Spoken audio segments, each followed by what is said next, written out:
Formalin একটি ক্ষতিকর রাসায়নিক পদার্থ, যা অনেক সময় ফলের সতেজতা দীর্ঘ সময় ধরে রাখার জন্য ব্যবহার করা হয়।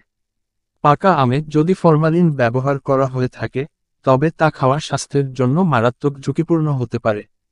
ফরমালিন দূর করতে কিছু ঘরোয়া উপায় অনুসরণ করা যায়। প্রথমত, আমগুলো ভালোভাবে পরিষ্কার পানিতে অন্তত 30 থেকে 60 মিনিট ভিজিয়ে রাখতে হবে। এতে আমের গায়ে থাকা ফরমালিন অনেকটাই ধুয়ে যায়। চাইলে পানিতে 1-2 চামচ লবণ মিশিয়ে নিতে পারেন, যা ফরমালিন অপসারণে আরও সহায়ক। দ্বিতীয়ত, আমের গায়ের খোসা ভালোভাবে ছুলে খাওয়া উচিত, কারণ বেশিরভাগ ফরমালিন থাকে খোসার উপরে। এছাড়াও, সম্ভব হলে আম কেটে কিছু সময় খোলা জায়গায় রেখে দিলে কিছুটা ফরমালিন বাষ্প হয়ে যেতে পারে। তবে সবচেয়ে নিরাপদ উপায় হচ্ছে কৃষকের কাছ থেকে সরাসরি অর্গানিক বা ফরমালিন মুক্ত আম কেনা। সচেতন ভোক্তা হিসেবে আমাদের উচিত ফরমালিনযুক্ত ফল এড়িয়ে চলা এবং সুস্থ জীবনযাপনের জন্য প্রাকৃতিক পদ্ধতিতে পাকা ফল গ্রহণ করা।